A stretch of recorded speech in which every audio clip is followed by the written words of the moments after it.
जमीन के ऊपर, अर्थ पे 2 मिलियन स्पीशीज दरियाफ्त हो चुकी हैं, नबातात और हैवानात की, यानी पौधों और जानवरों की मिलाकर 20 लाख स्पीशीज।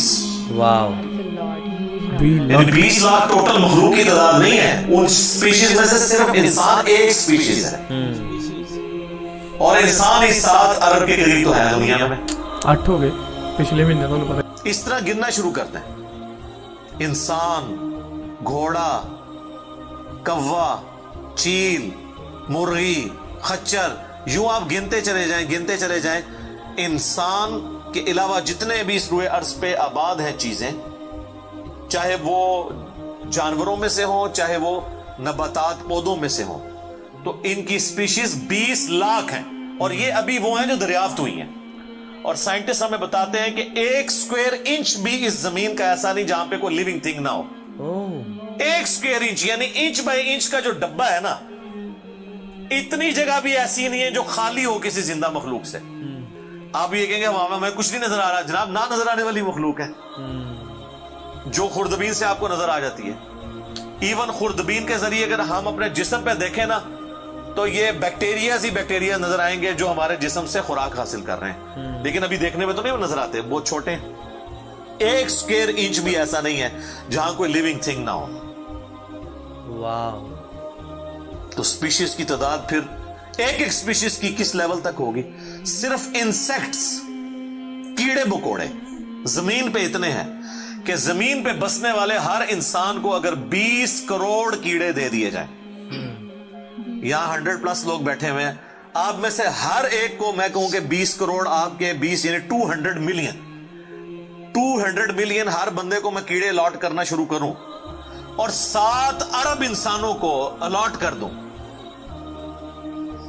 तो इससे ज्यादा इंसेक्ट्स हैं सिर्फ रुए अर्ज के ऊपर। वाह, ये कैलकुलेटर फेल हो जाएगा, आप जरा 200 मिलियन को मल्टीप्लाई करें 7 बिलियन के साथ। 1 बिलियन जो है ना, वो इतना बड़ा फिगर है कि अगर कोई शख्स 24 घंटे गिनती गिनता रहे, 25 से 30 साल चाहिए 1 अरब गिनती गिनने के लिए। जाहिर है दिन रात में 86,400 सेकंड है, हर सेकंड में भी एक दफा गिने तब भी आप 1 लाख तो पूरा नहीं करेंगे, और बाकी काम भी बीच में करने हैं, वो सब कुछ भी छोड़ दें, तब भी आपको इतना टाइम चाहिए। माय गॉड, रोजाना 1 लाख दफा भी गिनती आप गिन लें तो कई साल चाहिए 1 अरब पूरा करने के लिए। तो ये 7 अरब इंसान, और हर इंसान को 20 करोड़ 200 मिलियन कीड़े, आप जरा ये कैलकुलेट करें। और ये तो इनकी तादाद है, अभी तो हम ये डिस्कस ही नहीं कर रहे मेरे भाई कि एक स्पीशीज के अंदर अल्लाह ताला ने जो क्वालिटीज रखी हुई हैं वो क्या है। वाह, मैं अक्सर मिसाल देता हूं ड्रैगन फ्लाई की, इंसान को तो छोड़ दें, बहुत कॉम्प्लेक्स है। ये जो हेलीकॉप्टर हम जिसे कहते हैं, एक छोटा सा आप समझ ले कीड़ा है हवा में उड़ने वाला, उसके एक ढेले के अंदर 25,000 आंखें हैं। और आप देख लें वो जिस अंडे से निकलता है ना, वो बाल पॉइंट के नुक्ते जितना अंडा है। जमीन और आसमान की मखलूकात मिलके कोई अंडा ऐसा नहीं बना सकती जिसमें से ड्रैगन फ्लाई निकल आए। मुर्गियां जो अंडे देती हैं, कबूतर जो अंडे देते हैं, उनमें से उनके चूजे निकलना, वो तो अनइमेजिनेबल है, वो तो कुछ सोच नहीं सकता। जमीन और आसमान की सारी मखलूकात मिलके एक बीज ऐसा नहीं बना सकती जिसको जमीन में बोया जाए और वो 6 अरब गुना बड़ा दरख्त बन जाए। सही बात है। तो जो काम करने से नहीं हो सकता वो खुद ब खुद कैसे हो सकता है? और इस क्रिएशन का क्लाइमेक्स इंसान है। इंसान पे ही बात की जाए ना तो 1 घंटा चाहिए। इंसान को जो अल्लाह ने क्वालिटीज दी हैं जिसका उसे खुद भी नहीं पता। अच्छा मुझे बताएं, जिन क्वालिटीज का हमें खुद ही नहीं पता कि है हमारे अंदर, तो कितना कोई बेवकूफ होगा कि वो कहे कि ये क्वालिटीज मैंने खुद अपने अंदर रख ली हैं या मेरे माँ बाप ने रखी हैं। हमारे तो माँ बाप को भी नहीं पता उन चीजों का। आज जो हमें साइंस बता रही है, 1 लाख दफा रोजाना हमारा दिल धड़कता है, 1 लाख दफा, बगैर किसी पंप के, बगैर किसी एक्सटर्नल फ्यूल के। 1 लाख दफा, 1 लाख दफा। अच्छा, और 1 लाख दफा धड़कने के बाद वो 10,000 लीटर खून पंप करता है हमारी नसों में, हर बंदे के। एक इंसान के जिस्म में जो नसों की लेंथ है ना, ये आपकी जो नर्व्स हैं, खून की नालियां, इसकी लेंथ इतनी ज्यादा है कि एक बंदे की अगर सिर्फ नसें जोड़ी जाएं तो जमीन के 2.5 चक्कर लग सकते हैं। क्या बात है।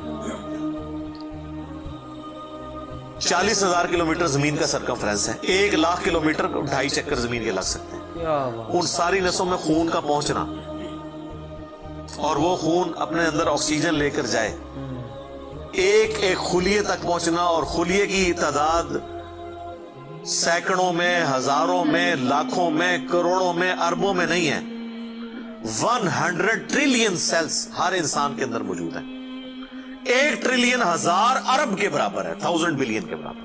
और 1 अरब मैंने आपको बता दिया कितना बड़ा है। तो 100,000 अरब हर बंदे के जिस्म में खुली हैं। तो साइंटिस्ट कहते हैं तो आप साफ कर ही नहीं सकते। आपको बस मुख्तसर बता देते हैं कि इंग्लैंड जैसे 30 मुल्क हों और उन 30 मुल्कों में सिर्फ दरख्त ही उगे हुए हों, और उन दरख्तों के जितने पत्ते होंगे ना, उतने एक जिस्म में खुलिये हैं। और खुलिये ये ना समझे कि वो ऐसी कोई चीज है। एक खुलिये के अंदर इतने सिस्टम है कि न्यूयॉर्क सिटी जितनी जगह चाहिए, अगर हम एक खुलिया हमें बनाना पड़ जाए, जो कुछ उसके अंदर सिस्टम मौजूद है। माइटोकॉन्ड्रिया, सोच नहीं सकता। बस इंसान फिर यही कह सकता है, अल्लाहु अकबर कबीरा वल्हम्दुलिल्लाहि कसीरा व सुब्हानल्लाहि बुकरतन व असीला।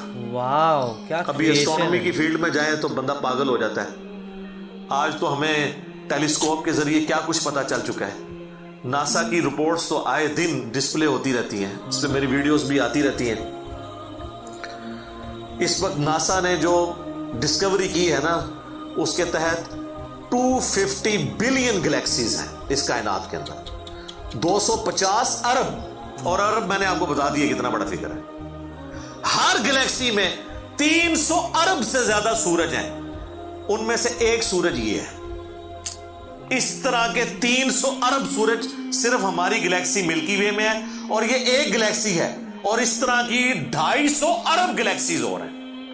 और ये साइंटिस्ट कहते हैं कि इतना बड़ा फिगर है कि दुनिया में जितने समुंदर हैं उनके किनारे पर रेत के जर्रों की तादाद है ना, उससे ज्यादा स्टार्स और प्लैनेट्स इस कायनात के अंदर। वाह, कैलकुलेट ही नहीं कर सकते। बिल्कुल दिमाग भरने वाला है। और ये वो चीज है जो उन्होंने कैलकुलेट की है। लोग कहते हैं उन्होंने गिने कैसे होंगे। वो एक थोड़ा सा एरिया कंसिडर करते हैं, उसके बाद ओवरऑल लेके उसे मल्टीप्लाई कर देते हैं। यानी अगर मैं आपको बता दूं कि बास्केट का साइज इतना है, इसमें इतने अंडे आते हैं, तो ये हमारा हाल जो है, इसमें कितने अंडे आएंगे, तो आप कहेंगे जी इस हाल का साइज बताएं, उसे मल्टीप्लाई करके कैलकुलेट कर लेते हैं। वो ये नहीं होता कि वो एक एक करके गिनते हैं, वरना तो उनको भी लाखों साल चाहिए गिनने के लिए। ओवरऑल कैलकुलेशन वो कर लेते हैं। तो ये एक अलग से टॉपिक है, बहुत बड़ा। इस टॉपिक के ऊपर मेरी यूट्यूब के ऊपर कई एक वीडियोस हैं, उनमें टॉप ऑफ द लिस्ट मेरी वीडियो आज से ऑलमोस्ट 12 साल पहले रिकॉर्ड हुई थी, 2008 के अंदर। हु इज अल्लाह, अल्लाह कौन है जदीद साइंसी हकायक की रोशनी में। उसके बाद फिर एक और वीडियो मेरी रिकॉर्ड हुई आज से ऑलमोस्ट 7 साल पहले, मसला नंबर 83B के उन्वान से, हु क्रिएटेड गॉड, अल्लाह को किसने पैदा किया और जदीद शैतानी वसवसों का तहकीकी जायजा, जिसमें मैंने दौरे हाजिर के एक बहुत बड़े leading atheist professor Richard Dawkins की किताब है द गॉड डिल्यूजन, उसका मैंने इल्मी मुहासबा किया था। वो देखने वाली वीडियो है, मसला 83B। आप हु क्रिएटेड गॉड, अल्लाह को किसने पैदा किया, इस तरह के अल्फाज देखें तो वो वीडियो आपके सामने यूट्यूब पे आ जाएगी। फिर ऑलमोस्ट आज से 2 साल पहले मैंने कुरान एंड मॉडर्न साइंस के नाम से एक वीडियो रिकॉर्ड करवाई थी। वो इंग्लिश सब टाइटल के साथ भी आ चुकी है, ऑलमोस्ट 1.25 घंटे की। उसमें एक हिंदू भाई ने कुरान हकीम पे एक एतराज़ किया था, तो उसके जवाब में मैंने पूरी डॉक्ट्रिन क्लियर की थी कि कुरान हकीम में जो साइंटिफिक फैक्ट्स हैं उनको आपने किस हवाले से लेना है। कुरान जो है ये लिटरेचर की बुक है, ये साइंस की किताब नहीं है, अलबत्ता फिजिकल फिनोमेना ऑफ नेचर पे बात करती है, तो इसको लिटरेचर की ज़ुबान में लेना होगा। और इस हवाले से जो मुख्तलिफ चीज़ें सामने आती हैं, गैर मुस्लिमों के एतराज़ात, उसमें मैंने ओवरऑल डॉक्ट्रिन कवर की थी। फिर ऑलमोस्ट 8 से साल पहले एक फितना उठा था, ये क्या ज़मीन साकिन है, उसके ऊपर भी मैंने एक डिटेल वीडियो दी थी, उसमें मैंने कई एक साइंटिफिक फैक्ट्स के हवाले से डिस्कशन की थी। मेरा ख्याल है इतनी डेप्थ तो किसी और ने गुफ्तगू, डॉक्टर जाकिर नाइक का तो एक आध लेक्चर है, वो भी बिल्कुल सती किस्म की गुफ्तगू है, जो बिल्कुल क्रिटिकली चीज़ों को एक एक इशू को रिजॉल्व करना ये नसीब वालों का हिस्सा है। अल्लाह ताला जिसको इस काम के लिए उठाए। तो मैंने यानी हर एतबार से कई एक वीडियोस मेरी रिकॉर्डेड है। उसके लिए बड़ा फिर ब्लैक होल की डिस्कवरी हुई 8 से 2 साल पहले, उस पर मेरी एक वीडियो आई थी। तो आप यूट्यूब पे जाके साइंस और इंजीनियर मोहम्मद अली मिर्जा लिख दें तो वो सारी वीडियोस हैशटैग के साथ आपके सामने आ जाएंगी। एक एक करके देखना शुरू करें। अब मैं वो सारी बातें, ये मेरा बड़ा फेवरेट टॉपिक है, मैं 1 घंटा और फिलबदी इन फैक्ट्स पे बोल सकता हूँ, लेकिन अब ऑलमोस्ट आधा घंटा पीछे बाकी रह गया, तो मैंने ये आयात भी मुकम्मल करनी है। मैंने ओवरऑल एक इस हवाले से आपको बताया कि कोई छोटी चीज़ नहीं जो अल्लाह ताला फरमा रहा है कि आसमान और ज़मीन के पैदाइश में और रात और दिन के आने जाने में। अब ये रात और दिन का आना जाना ये कोई छोटा मामला है? आज तो मतलब साइंस की वजह से हमें जो चीज़ें पता है वो हमसे पहले तो लोगों को पता ही नहीं थी। उनका तो ईमान बिल गैब था जिन बातों पे, हमें तो वो चीज़ें सामने नजर आ रही हैं। 3 बड़ी बड़ी मोशंस जो डिस्कवर हुई है ना ज़मीन की, उनमें से पहली मोशन यह है कि जमीन हर सेकंड में आधा किलोमीटर अपने महवर के गिर्द घूमती है। 1 सेकंड में आधा किलोमीटर, जिसकी वजह से 24 घंटे में हमारा दिन रात मुकम्मल होता है। मैं इक्वेटर की बात कर रहा हूं, उसके इर्द गिर्द, मैं नॉर्थ और साउथ पोल की बात नहीं कर रहा हूं। वहां तो सूरज विद रिस्पेक्ट टू जमीन जो है वो उफक के साथ चल रहा होता है, वो अलग मामला होता है। वो फिर आपको पूरी साइंस समझानी पड़ेगी। एक आम डिस्कशन में बात कर रहा हूं। दूसरी मोशन है जमीन की 1 सेकंड के अंदर,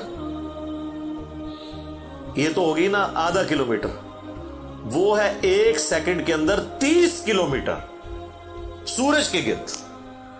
और ये इस रफ्तार को कोई सोच सकता है? 1 सेकंड में 30 किलोमीटर, बहुत फास्ट। ये गोली की रफ्तार से 60 गुना ज्यादा रफ्तार है ये। Oh my God. 1 सेकंड में 30 किलोमीटर। गोली 1 सेकंड में आधा किलोमीटर तय कर सकती है, और जमीन 1 सेकंड के अंदर सूरज के गिर्द 30 किलोमीटर, जिसकी वजह से 365 दिनों में हमारा साल मुकम्मल होता है। और ये दो तो फिर भी थोड़ा बहुत बंदा दिमाग में सोच सकता है कि तीसरी मोशन है ना, वो जमीन और पूरा हमारा ये सोलर सिस्टम समेत हमारे सूरज के 1 सेकंड में 200 किलोमीटर की रफ्तार से एक स्टार वेगा है उसकी तरफ पिछले 15 अरब साल से ट्रेवल कर रहे हैं।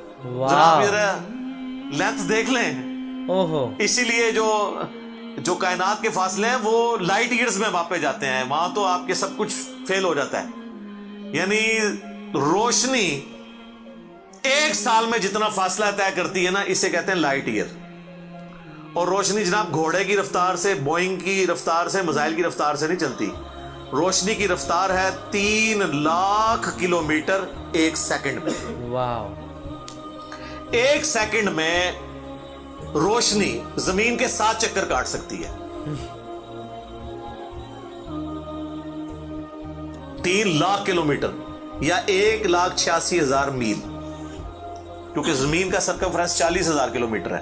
तो 7 चक्कर काटे जमीन के 1 सेकंड में रोशनी, 1 सेकंड में 7 चक्कर जमीन पूरी के काट ले, और ये साल तक ट्रेवल करती रहे, तो वो 1 लाइट ईयर है।